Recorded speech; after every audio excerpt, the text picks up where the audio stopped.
our college and career planning. I probably got the wrong office. Is that the right office now? She'll fix it when she introduces herself. And then just to be clear, we aren't going to spend a lot of time talking about TJ, Thomas Jefferson High School for Science and Technology. That's a whole other office. So we're represented in a number of different parts in Fairfax County Public Schools, but we'll tell you where you can get more information if you want more information about that. So maybe we'll just go down the line. Dana, you want to go next? Hi, my name is Dana Lieberman. I'm the educational specialist for International Baccalaureate IB programs. Hi, I'm Amy Andrews. I'm the educational specialist for high school, primarily focused on the AP program.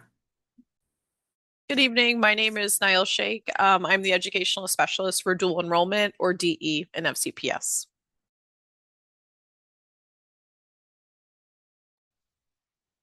All right, and I think Emily and Katie introduce themselves, and I think Emily is driving the slideshow. So Emily, if you want to go to the next slide.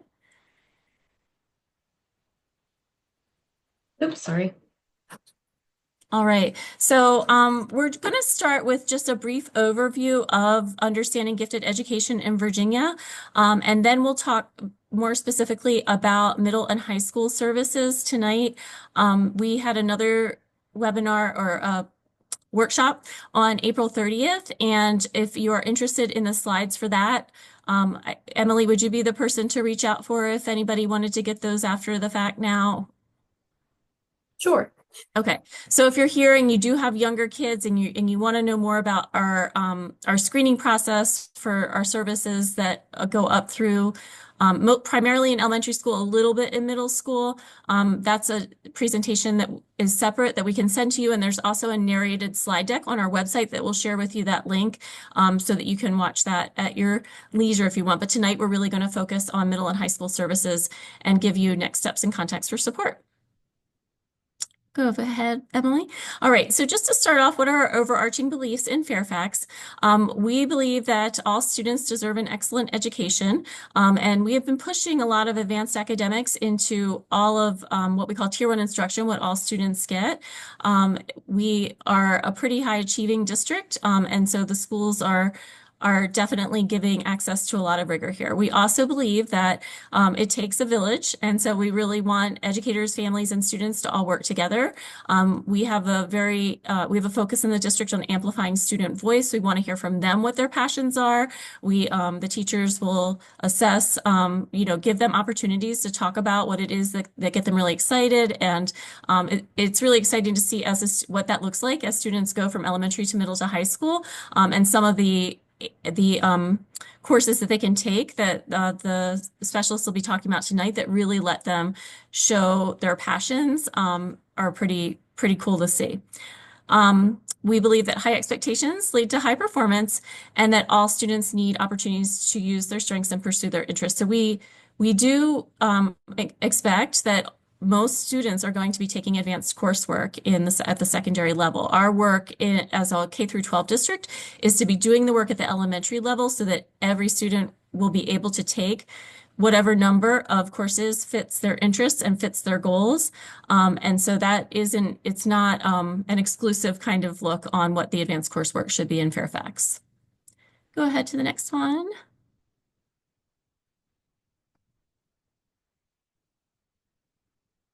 So if you weren't aware, gifted doesn't necessarily mean the same thing no matter, like, if you talk to the different people. If you talk to researchers in the field, each of them may have their own unique take on what it means to be gifted. It's not found in the DSM that psychologists use and things like that. And because of that, you will find no matter where you go in the country or maybe even within a state, that there might be some different approaches or some different ways of running program or some different ways of doing identification. So I just want to ground us in Virginia, which does actually have regulations governing gifted education. And so the definition that's here on the screen is that gifted students are those who demonstrate high levels of accomplishment or who show potential for higher levels of accomplishment when compared to others of the same age, experience, or environment. By the time you get to the secondary level, it really is about each student matching up to their passion area and their strength area, and taking through open enrollment the courses that we have available in the district. So there is a very large menu, much larger than where I went to high school in terms of what the opportunities are for students to be able to do. But we just like to share this definition just because it can be jarring for families when they come from other places, that what gifted meant where they were doesn't necessarily mean the same thing when you come to Fairfax County or to Virginia in particular. But again, at the secondary level, at that point, because it's so much open enrollment, it doesn't have the stakes that you probably, if you have elementary students, that you might be thinking about. If you want to go ahead to the next one. So in our regulation, we do say that we are required to identify students, and we have to include a nationally normed ability test, and we do have to provide instructional services to meet their needs for what they've been identified for. That has the biggest implications at the elementary level, a little bit at the middle school level, but really starting in middle school, we have open enrollment for honors courses and pathways to take all the types of advanced coursework that you're going to be hearing about tonight. Next. If you want to read more about how we address the Virginia regulations for governing gifted education, our local plan for the gifted is on our public website, and we will be giving links for that later on. But if you just Google Fairfax County Public Schools, local plan for the gifted, it'll also take you to this page, and you can read that. It will help you fall asleep at night, but it just gives some more information about what is the curriculum that we use at the elementary level, what is our screening process involved in. It'll reiterate a lot of the things that are in the April 30th workshop and in the narrated slide deck that's on our website. Go ahead.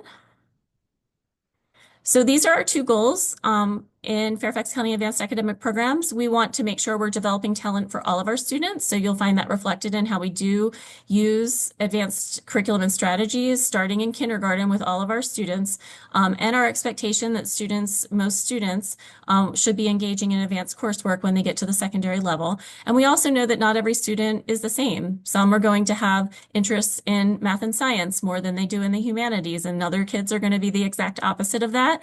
And that students are going to have different interests and different affinities for going with greater depth and complexity. And we want to provide multiple pathways for that and the instruction that matches the rigor that they would like. So go ahead to the next one. So just briefly, in talent development, that just means that we are using that advanced curriculum and strategies regardless of identification. And we really are trying to regularly bring up with students what are potential career pathways for them, giving them real world problems to solve, and just making sure the rigor is there in daily life, that they're developing their thinking skills. And then for the next one on differentiation, what does that mean? If you want to go to the next slide. It just means that getting to know our students by name and by need, and matching the courses that they take with what they're interested in or where they really want to go deeper. Making sure that if students come and they are interested in advanced coursework, but they might still need scaffolds, we're giving scaffolds, but we're taking the scaffolds away as they're getting used to it so that they are becoming more and more independent. And we do want students to have time to work with similar academic peer groups. So the opportunity to work with other students who like to nerd out on a particular content area, we want them to have that opportunity to do that with that. We know that peer-to-peer feedback is really important for promoting growth. And there's just a synergy that comes with students who just get really jazzed about a particular content area or domain. Next. So we have this continuum of services, reflecting our belief that talent can be nurtured and developed in all students. And that's what we're here to hear about tonight. We want to hear about, once you get to the secondary level, what do those pathways look like and what opportunities are available to students. Next. This is an overview of our program. So we're going to be focusing on that middle column for middle school and the high school column tonight. Again, if you want to know more about the elementary, that is the April 30th that we can send to you. And we also will give you that link to the narrated slide deck. But tonight we'll be focusing on the middle and right-hand columns. Next.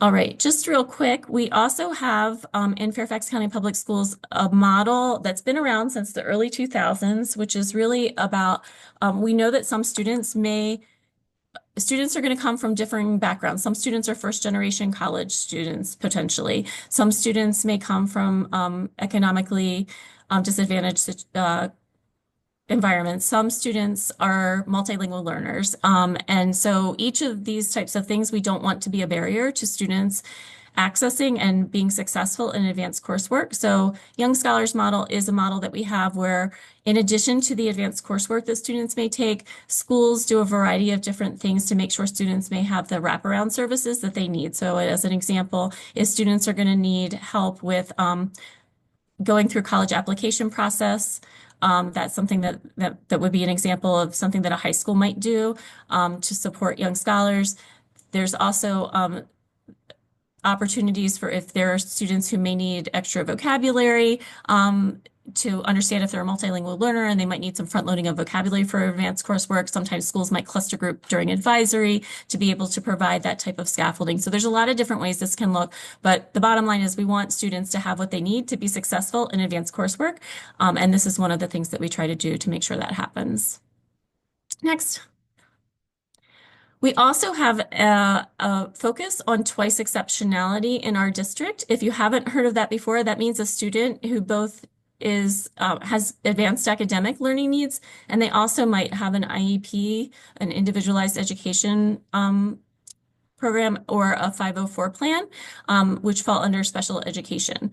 So I actually was coming from a meeting upstairs tonight where we were meeting with staff and families and a variety of different stakeholders to talk about the initiatives that we have to strengthen our work in serving twice exceptional students in our district. But if you're interested in more of our beliefs about that or what this is all about, you think maybe your student might be twice exceptional, we do have a handbook that is on our public website that you can find by just going to the main public website, www.fcps.edu, and just searching in the search box 2E, and it will take you to that page, which has handbooks in English and in some other languages there. So we would welcome you to check that out.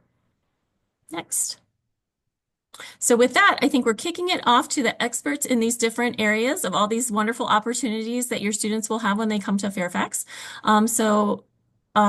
Middle school, I might be the one talking about though. So I'll get started with the middle school one. So if we can go to that next one. Our middle school person had another engagement tonight. So I'm going to just be talking about, if you go to the next one. Oh, I'm going to give you a little break. okay. Yeah. Maybe things got out of order. Sorry about that.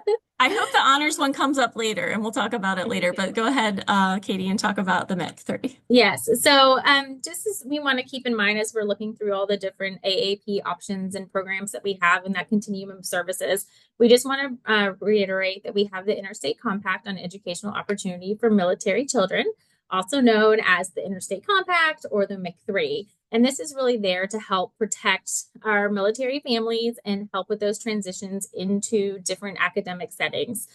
Students are going to be placed initially into the gifted or talented services that they are comparable to what they had as they come into FCPS. So if they were in, let's say a level 3, or I'm just picking a number, when they come here, we're going to put them in there, and then so that they can continue those services right away.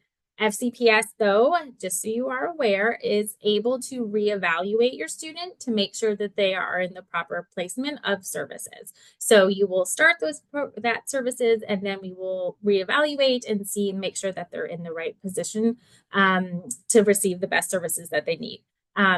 We will, if, for example, as we talk about high schoolers, for example, if they are in an AAP program, so advanced placement classes or the AP, if they are going to a school that doesn't have those, that we can then look to transferring them to a school where AP is offered.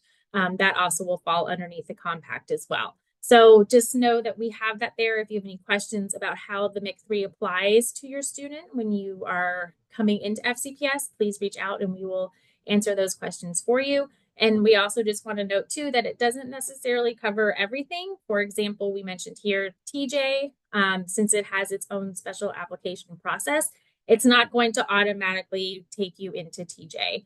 And we can talk about that more offline if anyone has any questions about how to be admitted into or how to apply for TJ. Okay.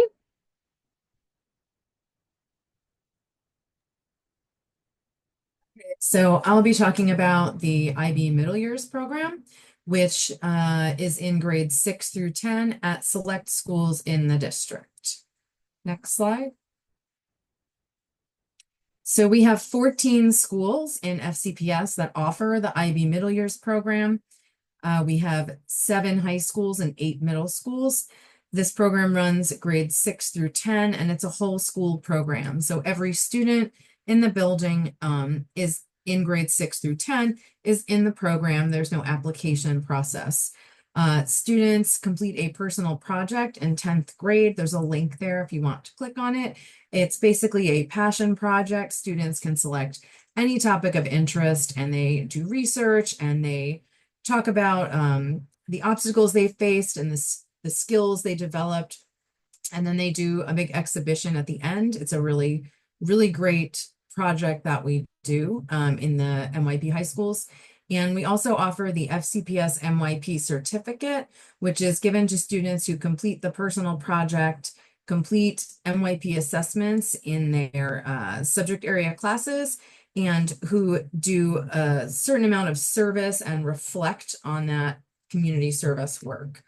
Students do not need to earn that MYP certificate or participate in the middle years program to take diploma program classes or to become a diploma program or career-related program candidate. And in a few more slides, I'll be talking about the DP and the CP just to clarify, but they don't need to earn that certificate in order to take these other high school courses.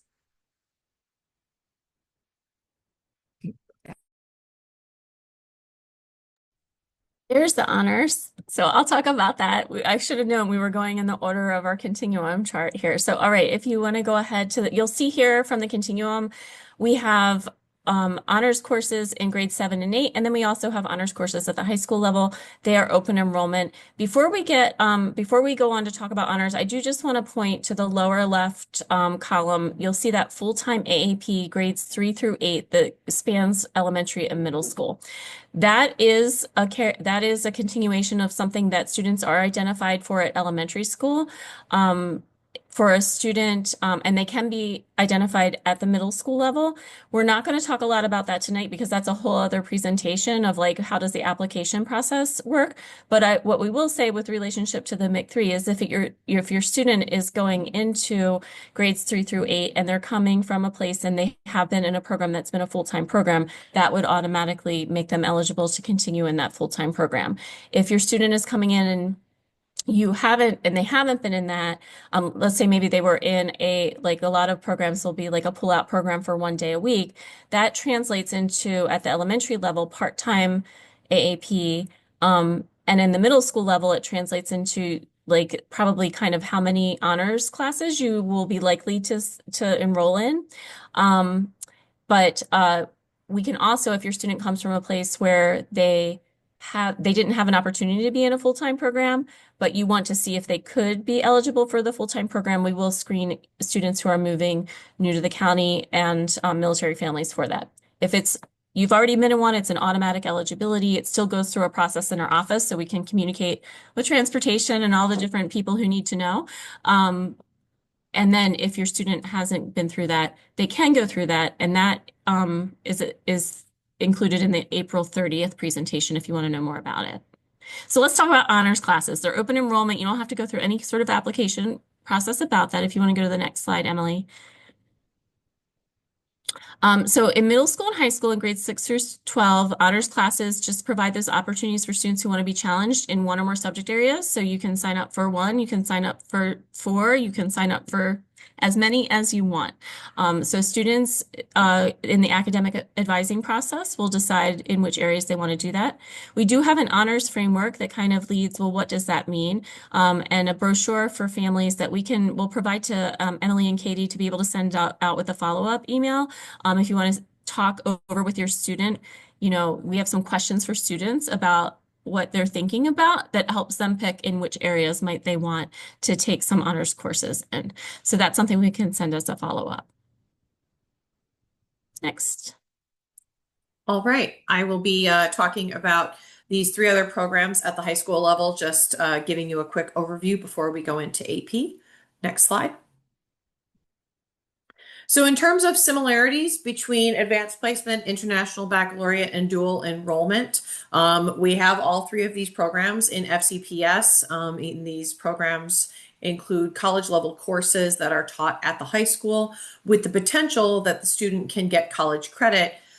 This is going to be dependent on the university and what they're looking for, and the qualifying score. And college credit is also awarded based on how well a student does at an end of course externally scored exam or their grade in the course, depending on the program. All three of these programs give a 1.0 grade boost, and for the majority of the fees are going to be covered centrally by Fairfax County Public Schools. And all of these courses are taught across our high schools by FCPS teachers.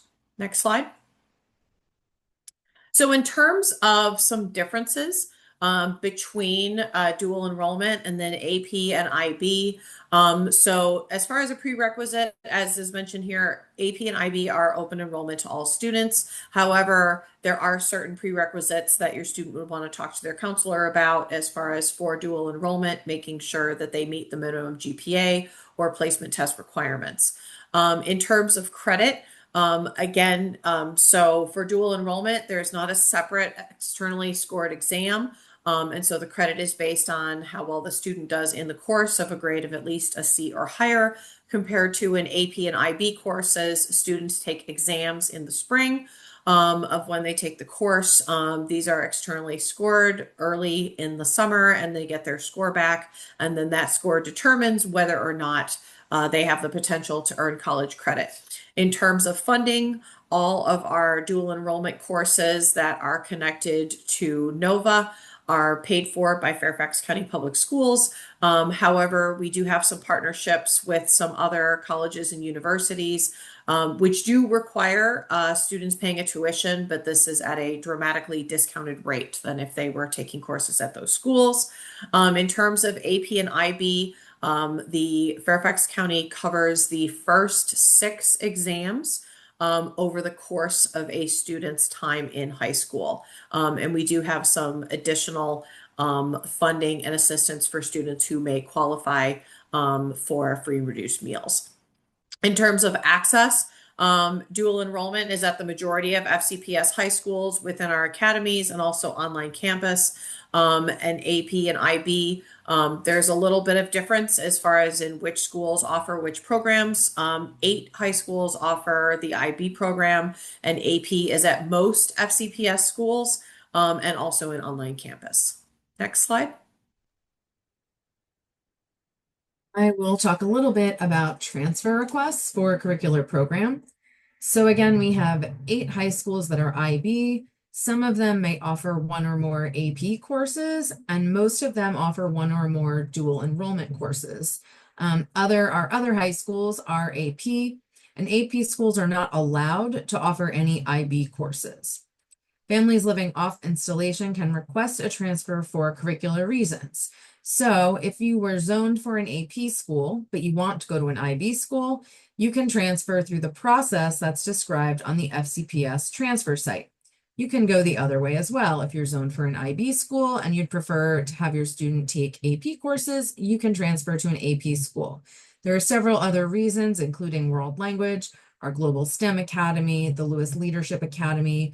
So there are various reasons for that. And that website has the information on how to apply for that. And there is an email down at the bottom if you need to ask questions about student transfer. They're very responsive, and it's very helpful to have these options. Families living on military installation can request a transfer to any school that is open for transfers.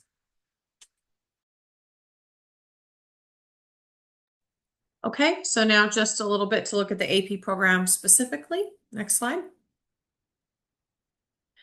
So the AP program is our courses that are developed through the College Board. These are open enrollment for all students. Students take these during grades 9 through 12 at the high school level. The goal of the AP program is providing, a challenging academic experience for students who are motivated and would like to engage in this type of coursework at the high school level with doing things that are at college level academic rigor. So students in the AP courses, they take their exams in May. There are exams, there are also some performance-based assessments in some of the AP courses. And then the exams are scored on a scale of 1 to 5. And so a student who scores at least a 3 may be eligible to earn college credit, but again, that's dependent on the institution where the student would like to go. So you would want to check in with, the universities, and they do have guides for that, so you can get an idea as far as of their policies for accepting AP credit. There are currently a total of 40 AP courses, and our 17 primarily AP schools offer a very wide range of these courses. And then we do have 11 courses that are offered through the FCPS online campus. Next slide. So now we will move to International Baccalaureate, or IB. Next slide. So in high school, what people usually refer to as the IB program, but which is technically the IB diploma program, is offered in grades 11 and 12. Again, we have 8 schools that offer the IB diploma program. In order to do the full IB diploma, students would take one course in each of the following subject groups: language and literature, language acquisition, sciences, arts, mathematics, and individuals and societies, which is social studies. They will also complete the diploma program core, which includes a course called IB Theory of Knowledge. We call it TOK. Creativity, Activity, Service, Hours, and Reflections. We call that CAS. And an extended essay, which is a 3,000 to 4,000 word research essay on a subject of the student's choice that is completed with a supervisor. There is a link to assessment in the IB. The IB is unique in that while there are at least 2 external exams typically taken at the end of senior year, IB also includes what we call internal assessments, where students complete work under the guidance of a teacher. In some cases, the teachers score pieces of these works and then send them out. And in other cases, they are sent to the IB to be scored. So the IB uses multiple measures of assessment to come up with the exam score. Scores are also on a scale of 1 to 7. Typically, you need a 4 or higher in an IB course in order to receive college credit. And again, that will depend on the specific college. Next. So the other program that we offer is called the IB Career Related Program. This is also just like the diploma program. This is open access, open enrollment. We have right now 2 schools that are offering the IB Career Related Program, and we have 3 more that are in the process of becoming authorized to offer it. In this program, students will pursue a career and technical education field of interest. So this is a great way for students who have interests outside of just those core courses, maybe want to look into marketing or business or culinary arts. This enables those students to fit those electives into their coursework and their schedule. Required for the CP certificate, they must take at least 2 IB courses and a 2-year sequence of a CTE course. And then the career-related program core, similar to the diploma program core, IB Personal and Professional Skills, PPS, that's a course.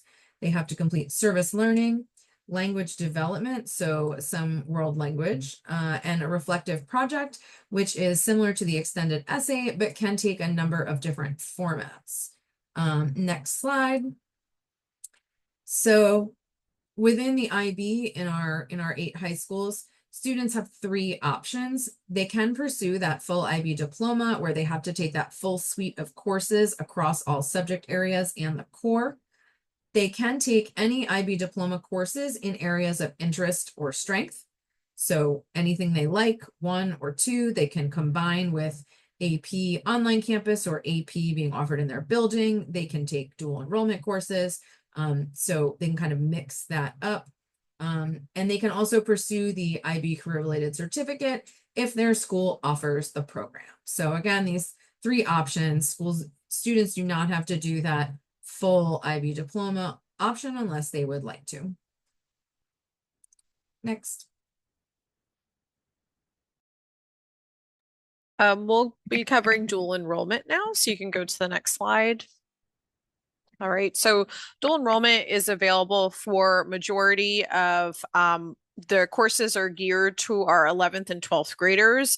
There's a small number of courses, which are our career and technical education electives that are open to 10th graders. 9th graders are not permitted to take dual enrollment courses in the county. And naturally, the courses that we do offer, the 50 plus courses, are geared towards our juniors and seniors. So students are receiving high school and college credit simultaneously with one class. They are taking official college courses. These are not watered down courses. They have the same curriculum, assessments, and requirements if any of us were to go onto a college campus to take these courses. And then students, if they earn a C or higher in their dual enrollment course, they will earn transferable college credit. Many of the college credits, and we are mindful when we bring new dual enrollment courses to the county of how will this benefit students? How will it benefit them in fulfilling general education requirements at the college or university of their choice, whether they're heading to Nova after high school or to a four-year college or university inside Virginia or outside. We did talk about how dual enrollment does not have a culminating high stakes test in May like AP or IB does.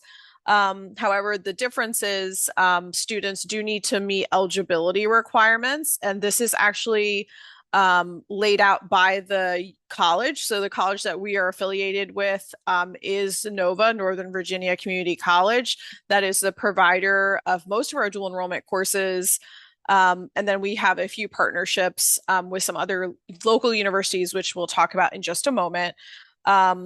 We kind of delineate between two different types of courses, what we call transferable credit courses, which are, if you think about all of our core courses, English, math, social studies, science, and world language, students do need a 3.0 or higher or a 390 on their PSAT English reading writing section to qualify.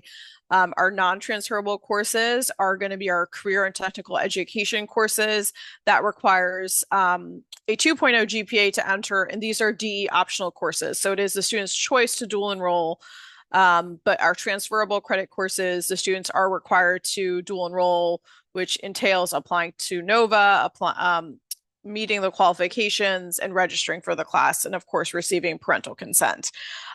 Students do attend these DE classes in their high school during the school day at their base school, or if they choose to take some DE courses at the academy or through the online campus in the evening time. And just like AP and IB, all of our DE courses carry a 1.0 GPA weight or boost. You can go to the next slide. Okay, so I did want to share our college/university partners. So Nova is our main partner for dual enrollment. This aligns with several things inside the state of Virginia. So we're looking at the Code of Virginia, we're looking at the State Council of Higher Education of Virginia, and the Virginia Department of Education, that all indicate that the community college is the main server of access to college level courses inside the state of Virginia. Nova carries the majority of our dual enrollment courses. We do have a partnership with James Madison University for two specialized science courses, Geospatial Analysis 1 DE, that's been in existence for a few years, and we are bringing on Geospatial Analysis 2 DE in the upcoming school year. And this requires a discounted rate of a tuition. Longwood University, we also have a partnership for economics and personal finance DE, also discounted tuition. And then we have a new upcoming partnership in the upcoming school year with Marymount University for fashion careers DE, which would be also tuition required. And that course will be at Fairfax Academy. Any course that's tuition required is a student's choice to dual enroll, since it does require payment on the part of the parent and the student. Accessibility and FCPS. So if we're looking forward to the Upcoming school year, 25 of our high schools do offer at least one dual enrollment course, and that includes Bryant Alternative and TJ. Some of our schools they all have at least one. Some have a whole plethora of 10 to 15 courses. All of our academies have at least one dual enrollment course. The online campus offers 11 of our courses.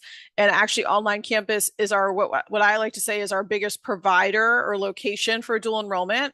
Over 1,000 students taking DE courses through the online campus. We currently have 52 different dual enrollment courses offered and growing.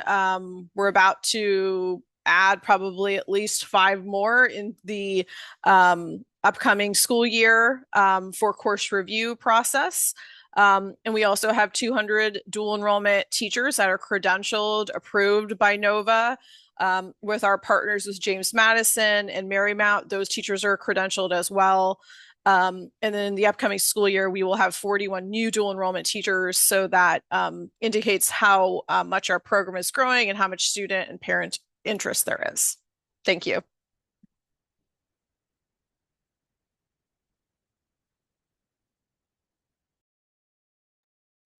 So just to review, this is an overview again of our what we offer at the secondary level.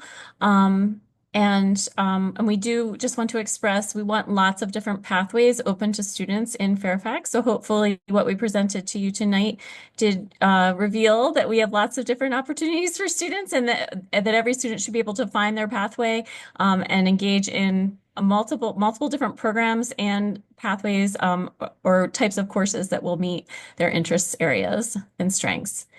If you want to go ahead to the next one, Emily. So just a quick note, Thomas Jefferson is a Virginia Academic Year Governor's School. It does have a focus on science and technology. It is housed in Fairfax County Public Schools, but it draws from multiple surrounding school districts. It does have a separate application process, and they have a whole website about their admissions process. And so it includes a video as well. But none of us on the call tonight are the experts in that area. That's a whole separate office. So if you want to find out more about that, I would encourage you to go visit the website. And if you have questions, they are likewise very responsive if you want to ask questions through that website. So in terms of next steps, we want to make sure you know, go ahead, Emily, who to contact if you have additional questions. So during the school year, we have at the middle school level a role called an Advanced Academic Resource Teacher, also referred to as the AART, if you hear people talking about the AART.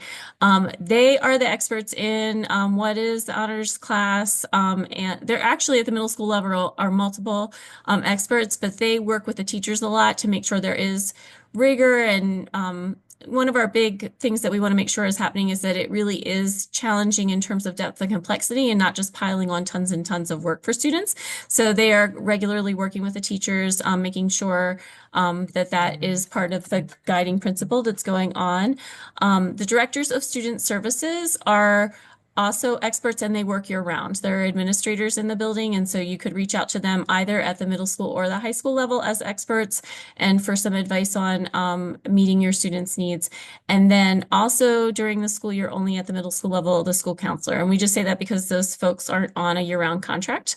So they're not going to be there in the summer. If you need to talk to someone, you would want to talk to the director of student services.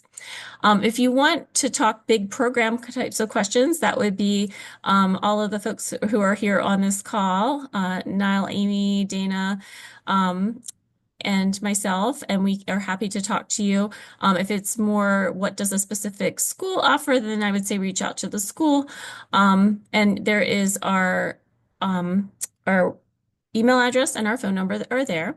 And then, of course, Katie and Emily are your go-tos for family and school partnerships. And so there is an email there to reach out to them.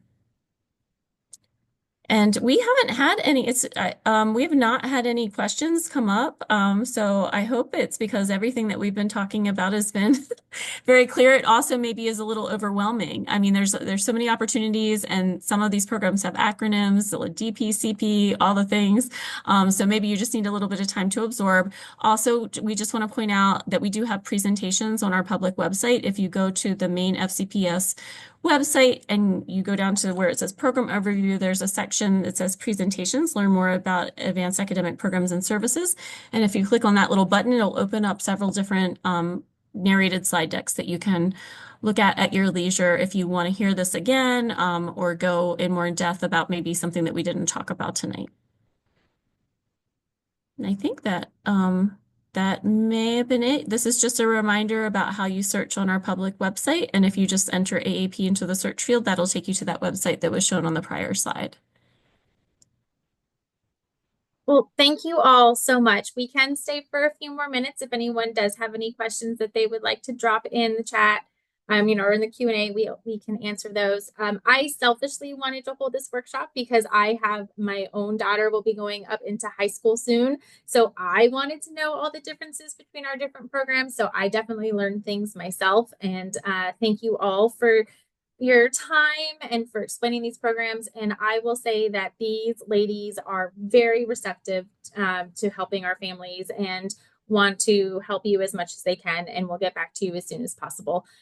So we have a great team here to support you all as you either are moving into the area and trying to navigate FCPS, because like the military, FCPS loves acronyms, as you saw.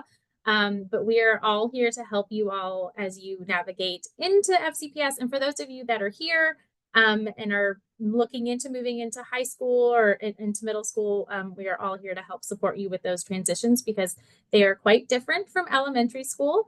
And we will do our best to help you and your students be in the right placement for their classes and help them move forward. So we could stay for a few minutes if anyone has any questions. If not, we hope you have a great night. I hear it's raining in Virginia. I'm currently not in the state. So hopefully you all stay dry and hopefully it'll stop soon and it will start feeling like summer. And I think that was it. Thank you so much for the comment. We hope everyone has a great evening.